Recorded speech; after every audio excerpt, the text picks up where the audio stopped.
আমাদের মাঝে উপস্থিত আছেন ঢাকা মহানগর সিএনজি চালক ঐক্য পরিষদের নেতা কর্মী ভাই ও শ্রমিক ভাইরা ও ট্রেড ইউনিয়নের সঙ্গে অন্তর্ভুক্ত আমরা আমাদের মাঝে ট্রেড ইউনিয়নের নেতা কর্মী ভাইদের সবাইকে আমি আসসালামু আলাইকুম এখানে আমার বক্তব্য শুরু করছি।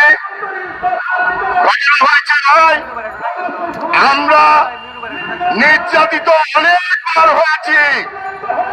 আমরা ফকিরউদ্দিন মঈনুদ্দিন আমলে আমাদের যে দাবি দেওয়া ছিল সেই দাবি দেওয়া স্বৈরাচার সরকার শেখ হাসিনা এই দেশ থেকে পালাইছে, কিন্তু এই গরিবের ভাগ্যের চাকা খুলে দিয়ে যায় নাই।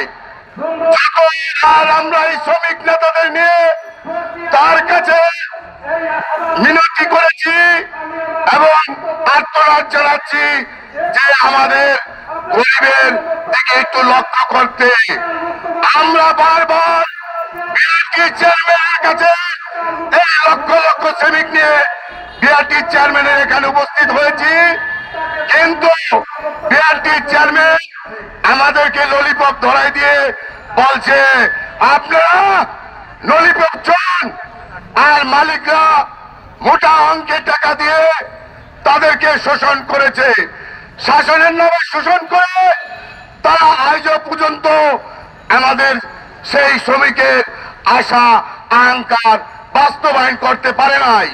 তারা মালিক সমিতির নেতারা লক্ষ লক্ষ টাকা রাস্তায় ভরে এই বিআরটি চেয়ারম্যানের কাছে নিয়ে যায়, তারা ওই বস্তা খুললেই দেখে টাকা, টাকা দেখে আর আমাদের মুখের কথা সে ভুলে যায়।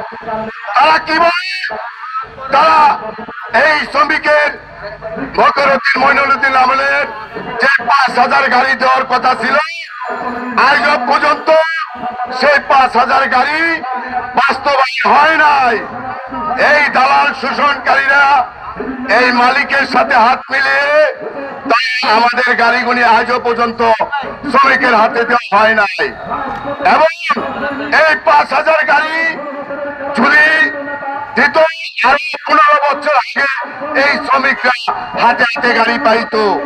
আর এই গাড়ি যদি থাকতো তাহলে আমাদের এই চালক যাত্রী সেবা নিশ্চিত করতে পারত, অধিক ভাড়া নিত না, মিটারে গাড়ি চালাতে পারত।